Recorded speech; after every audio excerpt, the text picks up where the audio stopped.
नमस्कार, मी स्वाती गोडसे. आपण पाहताय न्यूज 18 लोकमत. 7:30च्या गावाकडच्या बातम्या या आमच्या विशेष बुलेटिनमध्ये आपल्या सगळ्यांचं स्वागत. अनेक महत्त्वाच्या बातम्यांचा घेणार आहोत वेगवान आढावा. सुरुवातीला बातमी मतदानाची.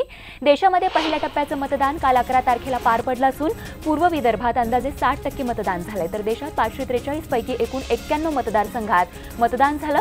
यामध्ये महाराष्ट्र, उत्तर प्रदेश, उत्तराखंड, आंध्र प्रदेश, तेलंगणा, ईशान्येतील राज्य आणि काश्मीरमधील 2 जागांचा समावेश होता. छत्तीसगड आणि गडचिरोलीत अतिसंवेदनशील भागांमध्ये हेलिकॉप्टरने ईव्हीएम मशीन परत नेण्यात आली. माओवादी प्रभावित भाग असल्यामुळे ईव्हीएमला कुठल्याही परिस्थितीत नुकसान पोहोचायला नको म्हणून निवडणूक आयोगानं खबरदारी घेतली.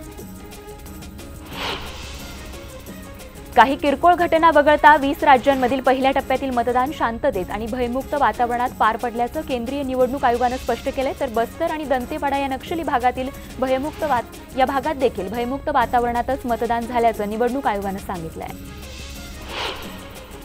यंदाच्या निवडणुकीत देशभरात आतापर्यंत 2626 कोटींचा मुद्देमाल जप्त करण्यात आला, अशी माहिती निवडणूक आयोगानं दिली आहे. यामध्ये 607 कोटींची रोकड, 198 कोटींची दारू, तर 1091 कोटींची अंमली पदार्थ आणि 534 कोटींच्या मूल्यवान वस्तूंचा समावेश आहे. तर काल पूर्व विदर्भात लोकसभेच्या पहिल्या टप्प्याचं मतदान पार पडलं. दिवसभरात सरासरी 60% मतदानाची नोंद झाली, तर वर्ध्यामध्ये 55.36% इतकं मतदान झालं. तर नागपूरमध्ये 53.13% मतदान पार पडलं. तर पूर्व विदर्भातील गोंदिया आणि भंडाऱ्यात अंदाजे 65% मतदान झालंय. दरम्यान काही किरकोळ घटना वगळता 20 राज्यांमधील पहिल्या टप्प्यातील मतदान शांततेत आणि भयमुक्त वातावरणात पार पडल्याचं केंद्रीय निवडणूक आयोगानं स्पष्ट केलंय. यंदाच्या निवडणुकीत नागपूरमध्ये काँग्रेसनं जातीयवादाचं राजकारण केलं, असा गंभीर आरोप नितीन गडकरींनी केलाय. न्यूज 18 लोकमतला दिलेल्या एक्सक्लुझिव्ह मुलाखतीत ते बोलत होते.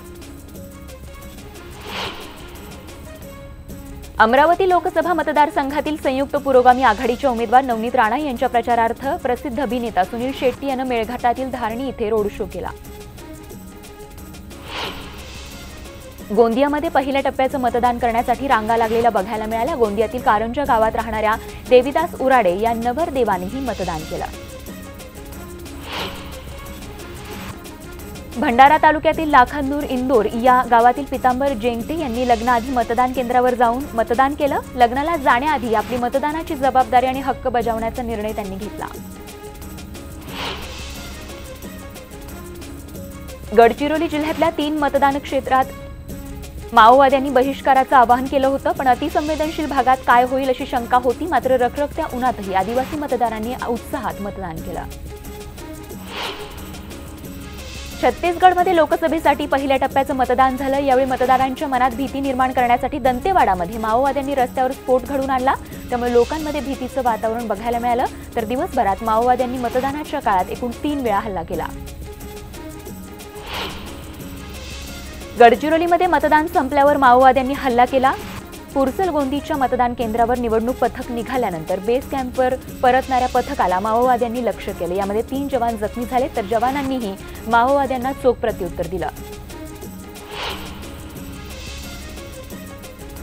गडचिरोलीतील 3 जिल्ह्यांमध्ये या ठिकाणी गडचिरोली जिल्ह्यातल्या 3 क्षेत्रात माओवाद्यांनी बहिष्काराचं आवाहन केल्यानं अतिसंवेदनशील भागात काय होईल अशी शंका होती. मात्र रखरखत्या उन्हातही आदिवासी मतदारांचा उत्साह वाखाणण्याजोगा होता. राज्याचे विरोधी पक्षनेते राधाकृष्ण विखे पाटील चक्क भाजपच्या एका बैठकीत उपस्थित होते. त्याचे फोटो व्हायरल झाले. या फोटोमुळे विखे पाटील मुलाचा प्रचार करत असल्याचं उघड झालंय.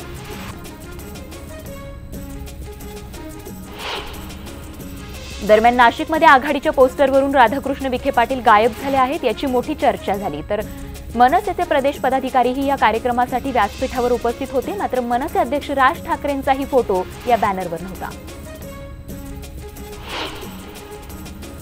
अकोल्यामध्ये देवेंद्र फडणवीसांची सभा आयोजित करण्यात आली होती. मात्र यावेळी उभारण्यात आलेला सभा मंडप हवेच्या जोराने कोसळला. सुदैवानं यामध्ये कुणालाही इजा झालेली नाहीये. तर मुख्यमंत्री देवेंद्र फडणवीस यांची नांदेडमध्ये जाहीर सभा पार पडली. यावेळी त्यांनी काँग्रेसवर जोरदार टीका केली आहे. काँग्रेसवाले म्हणजे धादांत खोटारडे आणि राहुल गांधींचं भाषण म्हणजे केवळ मनोरंजन असल्याची टीका त्यांनी केली आहे. तर अकोल्यातही मुख्यमंत्र्यांनी काँग्रेसवर टीकास्त्र सोडलं. काँग्रेसच्या गेल्या 5 पिढ्या फक्त गरिबी हटावची एकच गोष्ट सांगतायत, अशा शब्दांमध्ये त्यांनी काँग्रेसवर टीका केली आहे.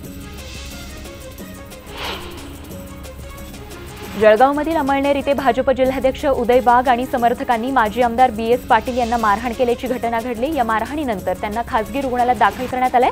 दरम्यान जोपर्यंत वाघ यांच्यावर कारवाई होत नाही तोपर्यंत भाजपचा प्रचार करणार नसल्याचं पाटील यांनी स्पष्ट केलंय।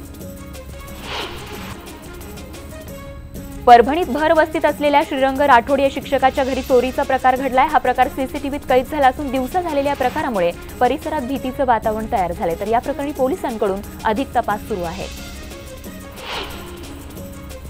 वाढत्या उन्हामुळे परभणीत पाणी टंचाईला सामोरं जावं लागतंय। पिण्याच्या पाणीसाठी देखील नागरिकांना मोठ्या प्रमाणात भटकंती करावी लागते। त्यामुळे प्रशासनानं वेळीच पाण्याच्या समस्येवर अधिक लक्ष द्यावं अशी मागणी गावकऱ्यांकडून करण्यात येते आहे।